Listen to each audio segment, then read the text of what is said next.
J'espère que vous allez bien, j'espère que vous vous portez bien. L'Algérie renforce, intensifie son bras de fer avec Bruno Retailleau, le ministre français de l'Intérieur, dans l'objectif de le déstabiliser, de le punir. L'Algérie fit de son conflit avec le ministre français de l'Intérieur, Bruno Retailleau, une affaire d'État, une affaire de principe. La preuve, la presse française, des documents révélés par la presse française, ont démontré que les consulats algériens ont été instruits de ne plus collaborer avec les services du ministère de l'Intérieur et notamment de ne plus collaborer avec les préfectures en ce qui concerne le travail d'identification et les entretiens et les vérifications qui doivent être menées auprès des ressortissants algériens qui ont été arrêtés en France par les services de sécurité ou placés par la justice française dans des centres de rétention administrative. Je m'explique. En France, quand un étranger est arrêté, ou en situation irrégulière, ou quand il est arrêté pour crime, des affaires de délinquance, etc., ou quand, même s'il a été condamné par la justice, il a purgé sa peine, à la fin de sa peine, quand il sort de prison, les autorités françaises, que ce soit judiciaires, notamment, ou surtout la justice, que les préfets en France, dans des OQTF, et la justice peut placer dans des centres, ce qu'on appelle les centres de rétention administrative. Les centres de rétention administrative, ce ne sont pas des prisons. Ce sont des établissements qui ne sont pas des établissements pénitentiaires. Ça ressemble à une prison, mais ce n'est pas une prison. Il n'y a pas le régime carcéral. C'est des centres où les étrangers que la France veut expulser ou qui font l'objet d'une procédure d'expulsion sont enfermés dans ces centres, ils peuvent sortir dans ces centres, c'est pas comme des cellules, etc., c'est des chambres, etc., ils ont un rythme de vie différent de celui de la prison, mais ils n'ont pas le droit, ils ne peuvent ni sortir à l'extérieur du centre, ils doivent rester dans ce centre jusqu'à 90 jours, le temps d'obtenir les documents, les autorisations nécessaires du pays, de leur pays d'origine, pour pouvoir les expulser vers leur pays d'origine. Alors, quand un Algérien est identifié par les autorités françaises comme un Algérien, c'est-à-dire il a les papiers algériens, il a le passeport algérien, ou il a une carte d'identité algérienne, qu'est-ce qui se passe? Les autorités françaises, à travers la préfecture, demandent directement un laissez-passer consulaire au consulat algérien qui est territorialement compétent ou qui est le plus proche de ces centres de rétention, du centre de rétention administrative dans lequel se trouve cet Algérien que la France veut expulser. En France, il y a 26 centres de rétention administrative. 26, dont 4 ils sont en Outre-mer. Bon, les centres de rétention administrative qui sont en Outre-mer, c'est-à-dire dans les Antilles, la Mayotte, il n'y a pas d'Algériens là-bas parce que les Algériens ne vont pas dans les départements d'Outre-mer, dans les régions ne vont pas dans ces régions françaises qui sont situées ou dans les Antilles, au Mayotte, au Tahiti, etc. Les Algériens ne vont pas là-bas. Donc ils sont surtout enfermés dans les 22 autres centres de rétention administrative qui sont répartis sur le territoire français. Donc, quand la préfecture en France demande un laissez-passer consulaire, elle le demande au consulat, la préfecture de la région de ce centre où est situé, où se trouve, où est localisé ce centre de rétention administrative, parle directement avec, ou traite directement avec le consulat d'Algérie qui est territorialement chargé de la gestion de cette circonscription dans laquelle se trouve ce qu'on appelle le CRA, ce centre de rétention administrative. Mais quand un Algérien est soupçonné d'être un Algérien, mais il n'a pas de papier d'Algérien. Il n'y a pas de papier d'Algérien. Qu'est-ce qui se passe? Il y a une procédure pour demander le laissez-passer consulaire. Il faut que les services consulaires, c'est-à-dire les responsables du consulat d'Algérie, territorialement proches de ce centre de rétention administrative, se déplacent et font ce qu'on appelle des auditions. Il faut qu'ils soient auditionnés. C'est-à-dire qu'ils doivent, un responsable, un agent du consulat doit se déplacer pour aller faire un entretien, vérifier est-ce qu'il est algérien ou pas, regarder comment il parle, sa langue, d'où est-ce qu'il est originaire, parce que il n'y a pas de papier. Donc l'Algérie ne peut pas reprendre un ressortissant ou ne peut pas considérer comme un ressortissant comme il est algérien si elle ne vérifie pas son identité. L'agent du consulat prend son nom, son prénom, il vérifie avec les services de sécurité en Algérie. Il y a une enquête qui est menée pour déterminer vraiment est-ce qu'il est algérien ou pas. Parce qu'il y a certains ressortissants algériens qui veulent pas reconnaître qu'ils sont algériens, ils se font passer pour des Palestiniens, pour des Syriens, pour des Irakiens, pour des Afghans, pour ne pas être expulsés.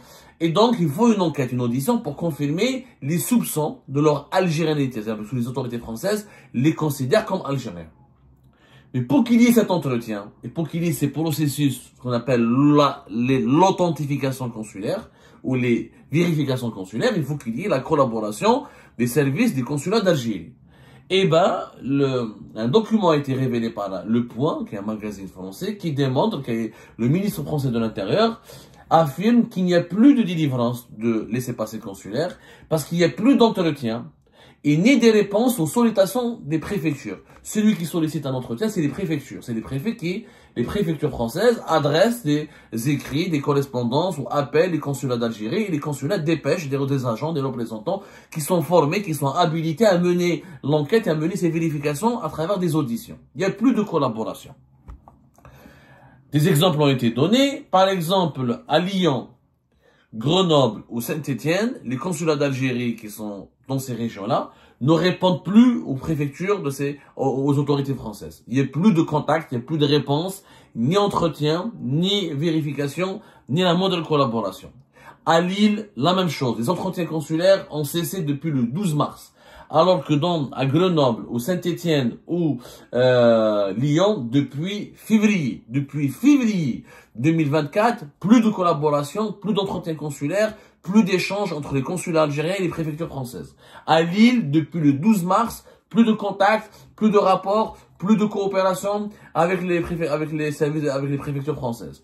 À Bordeaux, le vice-consul algérien n'a plus assisté à des entretiens consulaires, n'a plus assisté aux auditions et ne répond plus à la préfecture de Bordeaux depuis le 20 mars. Un gel total des relations entre les consulats algériens et les préfectures françaises. Le même document qui a été cité par Le Point explique qu'aucun consulat n'a communiqué d'écrit officiel pour identifier le motif de ce refus de collaborer, de ce refus de coopérer, de ce refus de travailler avec les préfectures françaises. Mais il semblerait, selon ce document du ministère français de l'Intérieur, qu'il agisse sur instruction de leur ambassade. C'est-à-dire que c'est l'ambassade d'Algérie qui a demandé à ses consuls, on a 20 consulats, donc on a 20 consulats à travers le territoire français, c'est énorme. Les 20 consulats ont été instruits, visiblement, de ne plus coopérer avec les préfectures françaises et chaque consulat a été instruit à une date très précise. Mais il y a un blocage général en matière de délivrance des laissez-passer consulaires, et en matière d'entretien et d'audition et d'enquête consulaire pour déterminer la nationalité algérienne, pour démontrer ou pour valider la nationalité algérienne des Algériennes et des Algériens que la France veut expulser. C'est un gros problème pour les autorités françaises parce que ça signifie aujourd'hui que parce que l'ambassade a certainement reçu des instructions depuis le gouvernement algérien ne veut plus clairement collaborer ni traiter avec Bruno Retailleau. En réalité, l'Algérie affirme encore une fois que tant que Bruno Retailleau est ministre français de l'Intérieur, les autorités algériennes ne collaboreront plus en matière de délivrance de laissez-passer consulaires, ni en matière les demandes de LPC, l'Algérie répond au compte-gouttes. Quand il n'y a pas nécessité d'authentifier ou de vérifier ou de faire des auditions, l'Algérie traite la demande, elle répond au compte-gouttes. Elle donne un oui ou un ou deux laissez-passer consulaires sur une dizaine de demandes. Mais quand il s'agit d'entretien consulaire, il n'y a plus d'entretien consulaire à travers plusieurs régions en France parce que les consulats ont été instruits de ne plus répondre et de ne plus coopérer avec les préfectures. Pourquoi? Parce que les préfectures en France relèvent de l'autorité de Bruno Retailleau. Ce qui signifie que l'Algérie, encore une fois, cible Bruno Retailleau et elle envoie un message fort qu'elle ne veut pas, elle ne reconnaît pas la légitimité, elle ne reconnaît pas la légitimité de Bruno Retailleau. C'est un cas inédit, hein. Il y a eu des petits gels, des blocages auparavant entre les consulats algériens et les préfectures françaises. Mais ça a été épisodique et ce n'était pas aussi généralisé et ce n'était pas aussi radical. Cette fois-ci, c'est radical. Les consulats algériens ne collaborent plus. Ce qui signifie encore une fois que les autorités algériennes veulent compliquer la tâche à Bruno Retailleau, veulent l'empêcher me réaliser, de s'offrir un billet. Parce que le principal, il faut savoir que, pourquoi c'est extrêmement gênant et c'est extrêmement préoccupant pour le ministre français de l'Intérieur. Parce que les Algériennes et les Algériens sont la première nationalité des étrangers que la France veut expulser, et c'est la première nationalité des étrangers qui sont placés dans des centres de rétention administrative. Il faut savoir que 43% des étrangers qui sont classés dans des centres de rétention administrative ont la nationalité algérienne ou sont considérés par les autorités françaises comme algériens. Et 95% de ces personnes qui sont placés dans des centres de rétention administrative ont des profils dangereux. C'est-à-dire aussi des criminels, ou ils sont soupçonnés d'être des terroristes, ou ils adhèrent à une idéologie radicale, ou c'est des personnes qui sont impliquées dans des actes de délinquance extrêmement graves et c'est une menace pour l'ordre public. Si l'Algérie, si les autorités consulaires algériennes ne collaborent pas avec le ministère français de l'Intérieur, ces Algériens sont inexpulsables. Et d'ailleurs, depuis le mois de mars, quand la liste des personnes, le 14 mars, quand Bruno Retailleau a envoyé une liste avec un ultimatum pour les autorités algériennes pour reprendre ces 600 et quelques ressortissants dangereux. Et ça concernait ces Algériennes et ces Algériens, ils sont majoritairement, pour ne pas dire, ils sont pratiquement tous des hommes, qui sont enfermés dans des centres de rétention administrative. Et l'Algérie ne veut pas y répondre. Donc là où il y a du Bruno Retailleau, l'Algérie bloque, paralyse, gèle, et tente de déstabiliser donc son adversaire direct. L'Algérie donc considère, le régime algérien considère directement Bruno Retailleau comme son adversaire direct, et veut le déstabiliser, il veut le titiller, il veut l'affaiblir en l'empêchant de réaliser un bilan migratoire. Parce que si les 600 Algériens et quelques ne sont pas expulsés, il se trouve que les centres de rétention administrative sont donc toujours bloqués, parce que c'est 43% des places.